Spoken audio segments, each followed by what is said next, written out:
Opening tip, the Lakers and the Nuggets matching up in the conference finals for the fourth time. They met that year in 2009. Then, of course, again in the bubble in 2020. The rosters have changed, but the top four scorers remain the same. LeBron, AD, Jokic, and Murray. Speaking, of course, of Mr. James, he is back in the conference finals for the 12th time in his career.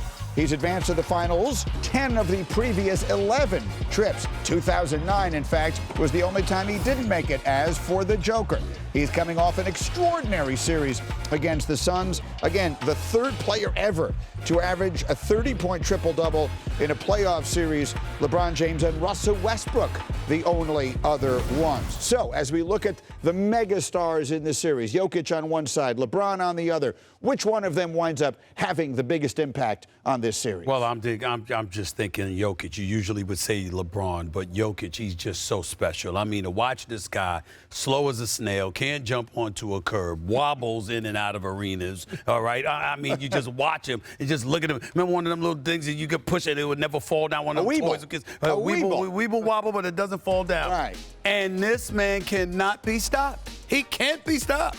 Exceptional passer, high basketball IQ, can shoot, can pass, can handle, be pushing the ball down fast, breaks for crying out loud. It's unbelievable to watch. It truly, truly is. We all know the greatness of LeBron James and the kind of impact that he can have. But watching Jokic, particularly against a Lakers squad that no longer has Dwight Howard and JaVale McGee to back up Anthony Davis, you're thin on that front line. It can get very, very interesting if the greatness of Jokic really shows up, which we all expect it to. You know, the other night in that Game 6 in Phoenix where he just had his way, I think he hit 9 straight shots, Jokic did. Mm-hmm. And like 8 of them didn't touch the rim.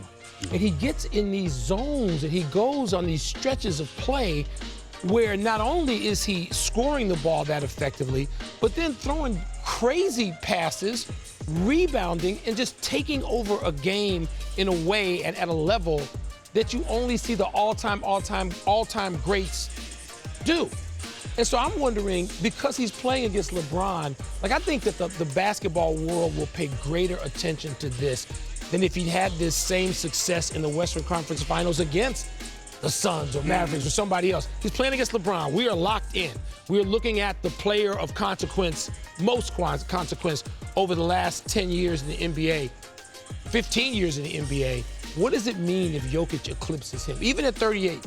Because, right, I mean, it doesn't matter how old LeBron is. Yeah. If Jokic gets the best of LeBron, it's a check mark forever and ever. Is it not? Am I overreacting? No, you're exactly right. And I got to thank my brother Stephen A. because 4 years ago, I was on this Nuggets bandwagon, and these two teams, we had a bet who was going to have a better record. And I said then the Nuggets were going to have a better record than the Lakers, and they did. And now, as the 41st pick, you normally don't see a guy become the MVP of a league. And very uniquely, he changed his body.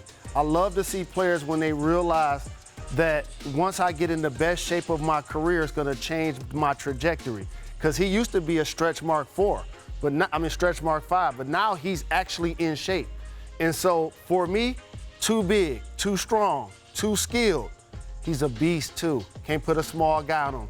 Best passer, leads his team in points, rebounds, assists, and blocks. The world is going to get a chance to see one of the great players in the game that not only has elevated clearly to superstar status, but has a chance to now enter in a new conversation if he can lift them to the finals and possibly win it all this year. Well, let's thank Jalen Rose. I mean, I'm so appreciative, America, that he reminded y'all how he had to give me thanks because he's reminding all of y'all how many bets I've lost him. That was just one of the many that I lost him. Thank you very, very much. But to get back to Jokic, I mean, Anthony Davis, one would surmise, particularly based on what we saw in the bubble a few years ago, the way Anthony Davis had his way, his athleticism, his height, his strength, the way what he can do in the post area, that he was a problem for Jokic. This year in the 3 games they played against one another, Anthony Davis has shot 62% against Jokic. Jokic has shot 64% against him.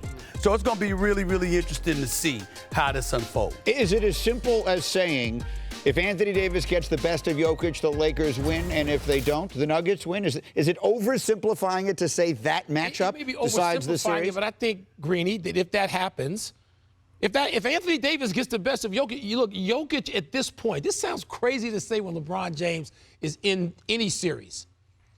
Jokic is the best player on the floor now. He's the most impactful. How about I say it that way? He's the most impactful player on the floor in this series.